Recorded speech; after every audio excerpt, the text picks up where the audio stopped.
Hello everyone, I am Alok Utpal, Faculty of Commerce, degree college Jagannathpur.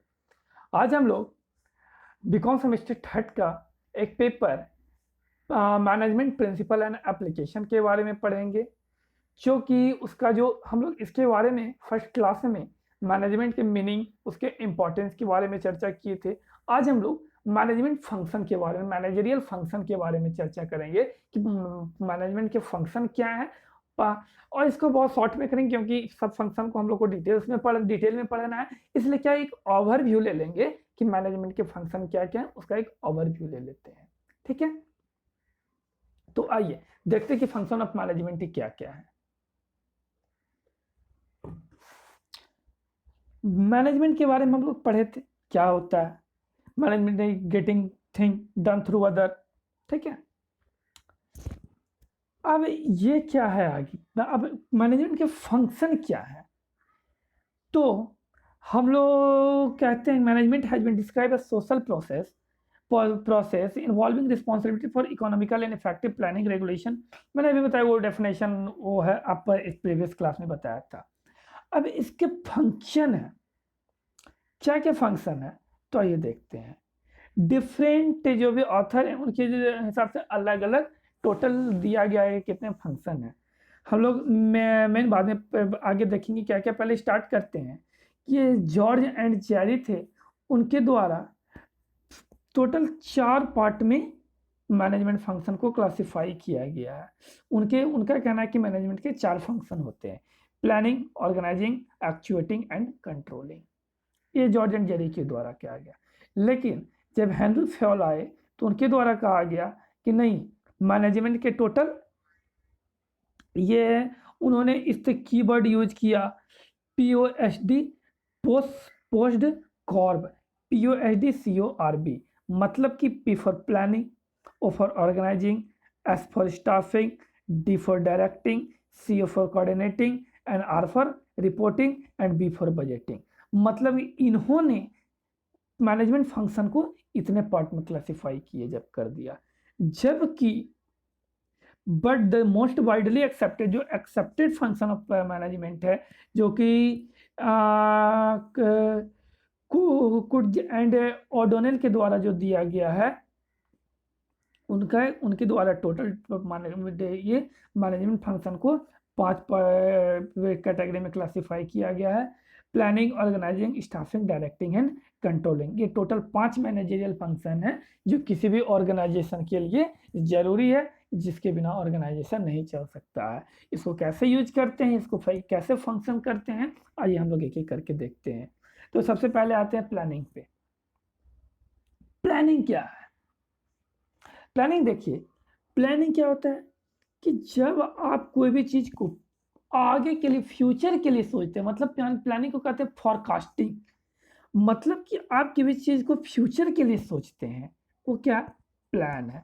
मतलब कि आगे आपको किसी भी काम को किस तरीके से करना है, कैसे करना है, उसको किस हिसाब से करना है, उसके लिए कितना बजट तैयार करना है, ये टोटल काम क्या होता है, पहले सोचा जाता है। तो ये जो पूरे सोचने की जो प्रोसेस होती है, प्रक्रिया होती है, इसको क्या कहते हैं, प्लानिंग कहते हैं। यहाँ क्या लिखा हुआ है, it is a basic function of management, it deals with chalking out the future course of action and deciding in advance the most appropriate course of action for achievement of predetermined goal. मतलब कि जो भी आगे के लिए, जो मेरा predetermined गोल के अचीव करने के लिए जो भी हम कोई भी एक्शन के लिए हम एडवांस में सोच लेते हैं, तो उसको क्या कहते हैं, प्लानिंग कहते हैं। ठीक है, ऑर्गेनाइजिंग क्या है, तब जब किसी भी चीज को ऑर्गेनाइज किया जाता है, ये जब किसी भी चीज को प्लान किया जाता है, तो सेकंड उसके बाद किसी उसको क्या कहते हैं, ऑर्गेनाइज किया जाता है। मतलब इसमें क्या होता है, सभी चीज को साथ मिलाया जाता है, चाहे फिजिकल रिसोर्सेस हो, चाहे फाइनेंशियल रिसोर्सेस हो, चाहे ह्यूमन रिसोर्सेस हो, ये सबको क्या होता है, एक साथ मिलाया जाता है, सबको ऑर्गेनाइज किया जाता है कि कैसे इसको क्या करना है। उसके बाद तो क्या किसके लिए, ऑर्गेनाइजेशन को अचीव करने के लिए, तो आप जान ही रहे हैं। हेनरी फेल कहते हैं कि to organize a business is to provide with it with every full useful और functioning that is raw material to capital personnel. इस सबको क्या एक तरह से फंक्शनाइज करना, ऑर्गेनाइज करना, ये बिजनेस में ये क्या है, ऑर्गेनाइजिंग है। ठीक है, मतलब इसमें क्या होता है कि to organise business involvement determining and providing human and human resource for organizational structure organize a process. क्या क्या प्रोसेस इन्वॉल्व करता है ऑर्गेनाइजेशन? देखिए सबसे पहले क्या, एक्टिविटीज को आइडेंटिफिकेशन करना, आइडेंटिफाई करना। दूसरा, अब उस एक्टिविटीज को क्या करना, क्लासिफाई करना। पहले तो एक्टिविटीज को ये आइडेंटिफाई किए, अब उस ग्रुप ऑफ एक्टिविटीज को क्लासिफाई कर दिए, जो बहुत सारे एक्टिविटीज होंगे उसको अलग अलग तरह से क्लासिफाई कर दिए। उसके बाद असाइनमेंट ऑफ ड्यूटीज, उसके बाद ड्यूटीज के लिए असाइन किया जाता है किस काम के लिए किस पर्सन को कहाँ रखना है। उसके बाद delegation of authority and creation of responsibility, अब उसको अथॉरिटी दे देना है कि आप ये काम कर सकते हैं, आपके अंदर ये पावर है, और इसको रिस्पॉन्सिबिलिटी क्रिएट करना कि आपको ये काम करना है, आपको जैसे करें। उसके बाद coordinating authority and responsibility relationship, उसके बाद क्या, आपस में कोऑर्डिनेशन बनाना, और उसके बाद उसको क्या करना, रिस्पॉन्सिबिलिटी रिलेशनशिप, ये क्या है, पूरा ऑर्गेनाइजिंग है, फंक्शन है। तीसरा था स्टाफिंग, जब किसी भी ऑर्गेनाइजेशनल स्ट्रक्चर को अच्छी तरह से ऑर्गेनाइज कर दिया जाता है तो उसके बाद स्टाफिंग किया जाता है किसी भी पर्सन का, कि किस जॉब के लिए कौन सा पर्सन रखना है, कैसे रखना है, किस तरह से चूज करना है, किस तरह का स्टाफ रखना है, कैसी क्वालिफिकेशन रहना चाहिए, पूरे मतलब put the right person to the right job, मतलब कि राइट पर्सन के लिए राइट प्लेस के जो राइट जॉब है उसके लिए उसको प्लेस करना, ये क्या होता है, स्टाफिंग में होता है। ठीक है। उसके बाद क्या है, डायरेक्टिंग। डायरेक्टिंग क्या होता है, तो जब स्टाफिंग भी पहले तो हम किसी भी गुड्स के किसी भी पहले प्लान किए एडवांस में उनको कैसे काम करना है एक्टिविटीज को, उसके बाद पूरे एक्टिविटीज को हम ऑर्गेनाइज किए, उसके बाद उस एक्टिविटीज को काम करने के लिए पर्सन को, मैन को रखे, वर्कर को रखे, तो स्टाफिंग हो गया। अब उस स्टाफ को डायरेक्शन देना कि कैसे काम करना है, ठीक है, किस तरह से काम करेगा, उसको सुपरवाइज करना, उसको मोटिवेट करना, उसको लीडरशिप देना, मतलब कि उस काम को कैसे कर सके। कहता है in the part of managerial function which actuates on the organizational method to work efficiently for achievement of organizational purpose. It is considered a life spark of the enterprise which sets it in motion. The action of people because planning, organizing and staffing are mere preparation for doing the work. Direction is that inner personal aspect of management which deals with directly with influencing, guiding, supervising, motivating subordinate for achievement of work. मतलब क्या करता है कि directing में किसी भी work जो भी वहाँ पे एम्प्लॉय होंगे, वर्कर होंगे, पर्सोनल होंगे, उनको इन्फ्लुएंस करना, गाइड करना, सुपरवाइज करना, उसको मोटिवेट करना, उसको सबऑर्डिनेट करना, किसके लिए, तो ऑर्गेनाइजेशन के गोल को अचीव करने के लिए उसको डायरेक्शन देना, ये आता है डायरेक्टर फंक्शन ऑफ मैनेजमेंट के डायरेक्टिंग के अंदर। डायरेक्शन के एलिमेंट क्या क्या है, तो सुपरविजन है, मोटिवेशन है, लीडरशिप है, कम्युनिकेशन है। क्या क्या होते हैं सुपरविजन मीन्स क्या, कि employ supervision overseeing the work of subordinate by the supervisor superior, it acts of watching and directing work of worker. मतलब किसी भी वर्कर्स के किसी भी सुपेरियर के द्वारा अपने उसके सबऑर्डिनेट के वर्क को ओवरसी मतलब कि देखना, उसके काम को देखना कैसे कर रहा है, उसको डायरेक्ट करना, डायरेक्शन देना वर्कर्स को कि कैसे काम करना है, उसको देखना कि काम सही से हो रहा है कि नहीं, ये सुपरवाइज के अंदर होता है, सुपरविजन के अंदर। उसके बाद मोटिवेशन, यदि वो काम उसको इच्छा नहीं हो रही, यदि देख रहा नहीं लेजीनेस काम में आ रही है, तो उसको मोटिवेट करना, यदि काम नहीं हो रहा तो उस एम्प्लॉय को, वर्कर को मोटिवेट करना, ये मोटिवेशन के अंदर आता है। क्या होता है मोटिवेशन में, इंस्पायरिंग, स्टिमुलेटिंग और encouraging the sub people to will से जिल टू वर्क, मतलब इनकरेज करना सबऑर्डिनेट को वर्क को करने के लिए, उसको क्या करना, इनकरेज करना, जो वो positive, negative, monetary, non monetary, incentive जैसे भी देख के उस पर्पस को यूज किया जा सकता है मोटिवेट करने के लिए। ठीक है। उसके बाद लीडरशिप। लीडरशिप क्या कहता है कि may be defined as the process by which manager guides and influence the work of subordinate in the desired direction। मतलब कहता है कि भाई which manager guides and influence the work of subordinate, मतलब कि एक निश्चित डायरेक्शन में ले जाना, ये लीडरशिप का काम होता है। लीडरशिप क्या करता है, और उसके भी जितने भी वर्कर्स होते हैं उसको मोटिवेट करता है काम करने के लिए, उसको कैसे करना है उसको बताता है कि कैसे करना है, क्या करना है।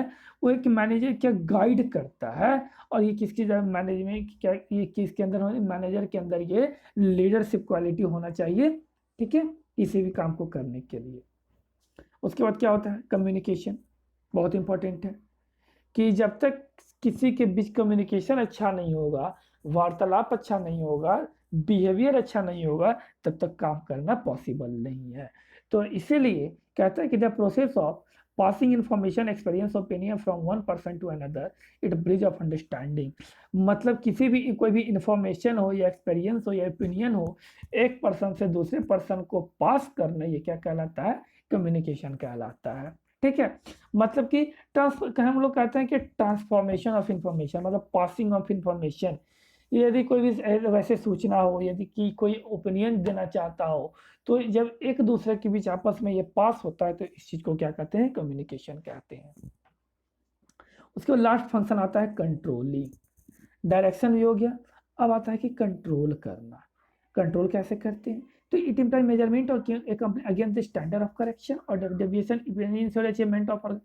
मतलब कि कंट्रोलिंग में कहता है कि एक स्टैंडर्ड वर्क जो दिया गया है वर्कर को, क्या उसके अकॉर्डिंग काम किया है क्या नहीं किया है, उससे ज़्यादा किया है उससे कम किया है। एक स्टैंडर्ड किसी भी वर्कर तैयार कर दिया जाता है, और उसके हिसाब से वर्कर को उसका मेजरमेंट किया जाता है वर्कर को, कि उस स्टैंडर्ड के अकॉर्डिंग काम किया है क्या नहीं। यदि उसके अकॉर्डिंग काम करता है, यदि उससे अच्छा काम करता है तो उसको मोटिवेट किया जाता है, उसको इंसेंटिव दिया जाता है, बोनस दिया जाता है, और भी बहुत सारा चीज़ हो सकता है। जबकि यदि उस स्टैंडर्ड से कम काम करता है तो हो सकता है उसको पनिशमेंट भी मिल जाए, उसको और मोटिवेट करे काम करने के लिए। तो ये होता है कंट्रोलिंग में होता है सब, ठीक है। तो इसके क्या क्या स्टेप है, तो सबसे पहले काम क्या होता है, एस्टैब्लिशमेंट ऑफ स्टैंडर्ड परफॉर्मेंस। तो पहले एक स्टैंडर्ड परफॉर्मेंस को एस्टैब्लिश करना। मान के चलिए कि एक एस्टैब्लिश कर दिया कि प्रत्येक वर्क को एक ईंट के बनाना है, ठीक है, तो प्रत्येक वर्कर को पर डे के हिसाब से 100 ईंट्स तैयार करनी है, 100 ईंट को बनाना है, ठीक है। उसका मेजरमेंट ऑफ एक्चुअल परफॉर्मेंस। उसके बाद देखा जाएगा कि वो जब काम खत्म हो जाता है, एक्चुअल में प्रत्येक वर्कर कितना ईंट बनाया है, उसका एक्चुअल परफॉर्मेंस क्या है। मतलब कि यदि 100 ईंट का स्टैंडर्ड तैयार किया गया था, कोई हो सकता है कोई 90 बनाया होगा, किसी की स्किल अच्छी होगी तो 110 बना 110 बना दिया होगा। तो उसके एक्चुअल परफॉर्मेंस को क्या किया जाएगा, यहाँ पे मेजर किया जाएगा। उसके बाद comparison of actual performance with standard and finding out any deviation if any. उसके बाद क्या कंपैरिजन करेगा, जो स्टैंडर्ड दिया गया, जो एक्चुअल परफॉर्मेंस हुआ, ज़्यादा हुआ कि कम हुआ। यदि कम हुआ, यदि कोई डेविएशन आया या तो उसको फाइंड करेगा, उसको बाहर निकालेगा। यदि इस तरह कोई फाइंडिंग डेविएशन आया तो उसको क्या करेगा, ढूंढेगा, खोज करेगा। उसके बाद करेक्टिव एक्शन, और फिर उस चीज़ को सुधारने के लिए करेक्टिव एक्शन लिया जाएगा। ये पूरा होता है कंट्रोलिंग का प्रोसेस होता है। ये था हमारा टोटल फंक्शन ऑफ मैनेजमेंट। आपको एग्जाम रिलेटेड बहुत इंपॉर्टेंट क्वेश्चन है, इससे क्वेश्चन आते हैं इस तरह के क्वेश्चन। तो हम लोग क्या क्या पढ़े फंक्शन ऑफ मैनेजमेंट में, क्या क्या 5 पढ़े हम लोग, planning, organising, staffing, directing and controlling.